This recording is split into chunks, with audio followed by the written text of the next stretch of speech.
There is one news article about the 2019 Antioch student protests. It's in the Yellow Spring News, and it's a single snapshot of a very complex story. It's also missing much of the important information that an outside observer might want to see. But the article itself suggests a strong response from students and staff, one that would be hard to get from bureaucratic frustration alone. Let's step the timeline back a bit for context.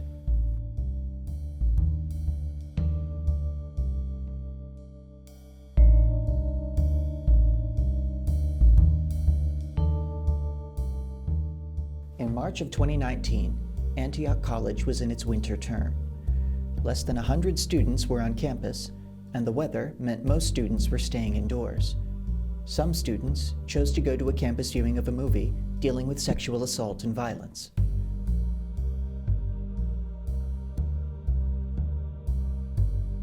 After the viewing, a number of students were compelled to share their stories of what had happened to them on campus in the past few years. On talking further, they realized that most of the cases involved conduct from 3 students. For obvious reasons, let's call them Student A, Student B, and Student C. Even though a number of these students had reported these cases under Antioch College's Sexual Offense Prevention Policy, or SOPP, nothing appeared to have been done, for far longer than might have been expected. Notably, one of the cases turned out to have preceded the offending student, Student A, being moved into the same building as the reporting student. No one had been informed, no one had intervened, and no one in the building was aware of the pending allegations against Student A. No student could explain why this had been allowed to happen. It seemed like the last thing a college should do to mitigate the possibility of future harm, whether or not the allegations were true. So people were outraged, and they were very upset that this person who was a known predator, who had assaulted and stalked like Black and Native women and other colonized women, was moving into our home, right? So there was a knee-jerk reaction, if you will, and people were very, very upset. By researching the college's policies, students were able to identify what they thought would be the major obstacles in resolving these cases. Disciplinary cases of this sort are overseen by formal staff groups on campus as a way of making the judgment impartial, and a number of cases can follow different avenues of arbitration. One such group, the Community Standards Board, is somewhat different. Its membership isn't static or voted in, and it can be changed in its membership makeup to reflect any biases or conflicts of interest that might prevent cases from being decided fairly. After informal student investigation, it appeared that the Community Standards Board had been dismissed some time ago and had not reconvened. Normally, this would be a simple bureaucratic difference. However, college policy had specifically limited SOPP cases to hearings by the Community Standards Board, possibly due to the high sensitivity of the decisions that were made.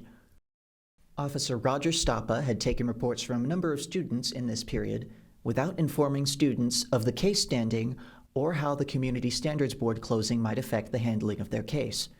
A number of students also reported that the officer's handling of the reports was not professional.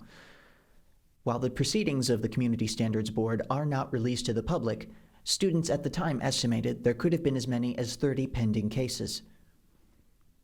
If the administration wasn't willing to solve the problem, students thought, it may be necessary for them to force a change themselves. Several students formed a blockade outside Student A's room, preventing entry. Campus safety and security would eventually arrive to give the student an escort into the room to retrieve their things, and Student A would then leave campus. The majority of the student body reconvened in the Coretta Scott King Center on campus over the next few days to make a group draft demand list. By March 11th, this list was presented in Birch Hall, along with a series of public testimonials from students who had been affected by the college's handling of these cases. Students also organized a general class attendance strike during this time, with cooperation from many professors. College administration released a response that addressed the terms of this letter.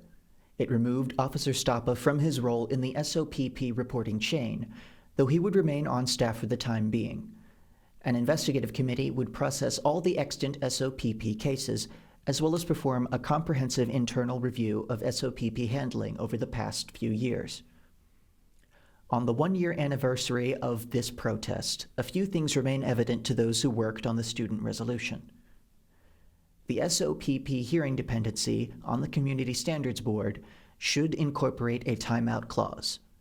While preventing conflicts of interest is important, cases like these should be processed in a timely manner, and without due process, further harm can occur. If a case goes some time without Community Standards Board deliberation, it would have been better to default the hearing to a different group. However, the interval that should trigger this timeout clause should be decided after student body consideration and a review of Antioch's capabilities in handling SOPP cases. Student reporting should not have been limited to one staff member. Not only did this potentially bottleneck the process, contributing to the backlog of cases, it prevented students from getting evidence of their case status. Students should have been able to report through multiple avenues without relying on one person to process all cases. Yeah, I'm not shying away from a conversation or discourse when it comes to Roger Stoppa, per se. I think it's important to talk about that role he played, that he continues to play on campus, and prompting violence against certain people, like Black people, poor people, women, right? And I think it goes to show that we have this structure that's nominally a safety unit for our students on campus, right? And it's not just Antioch either. It's not exclusive to Antioch or the culture that's spread here. It's more so a thing of just school nationally, right? This safety unit, this public safety unit, a lot of the people that are hired, as Roger is an independent contractor and picks and chooses who he wants to be a part of that structure, they're like former military personnel or police officers, right, who have a long-standing history of historical violence against certain communities, right, like low-income communities, Black communities, brown communities. So, right, I mean, like, this is a man who is proud of the work that he did as a police officer on the south side of Chicago for over 20 years plus, right? So when you have somebody that is paying homage to a system that was founded on slave patrols and the genocide of Native people, that's probably an issue, right? And like, it's just known facts. Like, he's a part of Copperheads, which is a white supremacist militia biker gang. And Copperheads is a name that was used for a very specific police structure that would they would capture and free, running African slaves, right? So I mean, yeah. Student allegations should have had an established publication for campus viewing. Many colleges, such as Oberlin College, who were directly inspired by Antioch's original SOPP policy, post anonymized details of reported incidences on bulletin boards to inform students of threats to their safety. While this may be excessive and may cause some students to feel unsafe, it does reflect the accountability of the college, and it allows students to make informed decisions about their behavior on campus. Established student infrastructure prevented this from being discovered earlier. Antioch's SOPP education and inroads to student life are inadequate, and only through targeted research by students was it able to be understood why the process was failing. And like I said, I've been here 2.5 years. I remember doing the SOPP training, and it was pretty much just like they read the paper and you signed it. It was like nothing like I'd seen, before. They used to have a guy come in, and actually over there in McGregor where we have the community meetings, he'd actually do these skits and stuff and make you understand what SOPP is and breaking it down. Oh, my head. Breaking it down and, all this stuff. So for me, it's just that's always been a touchy subject for me. What is the guidelines and what are the rules here that do protect me from sexual situations? And it's kind of, like I said, I don't fully understand it. Without adequate processes in place, students may act to fill the justice gap themselves. This can lead to rumor culture, disproportionate retaliation, and vigilante action that may increase the collateral damage of student cases. Fallout can hurt many students, even indirectly. I was in case 4, and after the movie, the mob came over to case 4 where me and the other student were residing and kind of came in. I woke up in the middle of the night to 20 people down here in this area, two people banging on the end door to try to remove this person physically. I go outside, and there's a mob outside that's trying to get another group of people, another group of students to leave, and the actual Yellow Springs Police Department actually came then. That's what I remember about that specifically. I don't really remember the film or anything like that. I just thought it was really unfortunate because some of the girls that were with the mob to try to get the student moved off campus or to leave had actually stayed in case 4 and had sex with them. And I knew this because I lived in case 4 with them.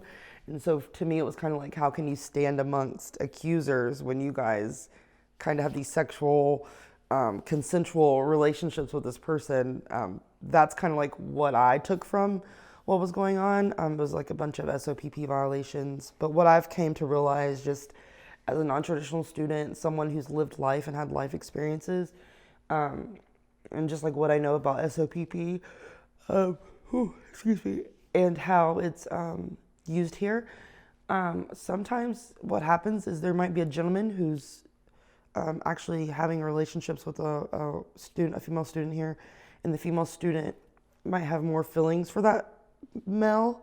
And when the male starts to sleep with someone else, then that's kind of like when I've seen trouble or seen people rally around and say that, you know, I feel sexually assaulted. I'm not going to put any names on that because it's really not for me to talk about, but I know that that's happened too. So sometimes I think that we need to reiterate what SOPP really is and like really have extensive training about that, so then people aren't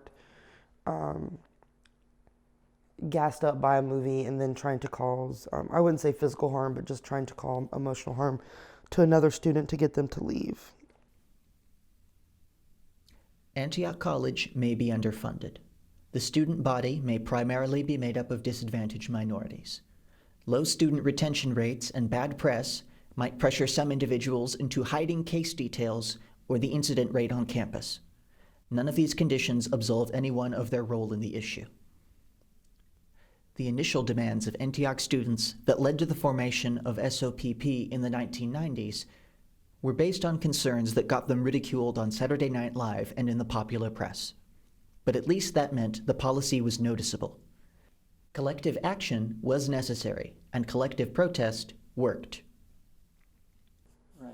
Because no one really won. I mean, most of the students that were part of the protest, they're not even here in Antioch College anymore. They've left the school too, and that's unfortunate too, because it's like maybe they left because they didn't feel like there was justice on their part.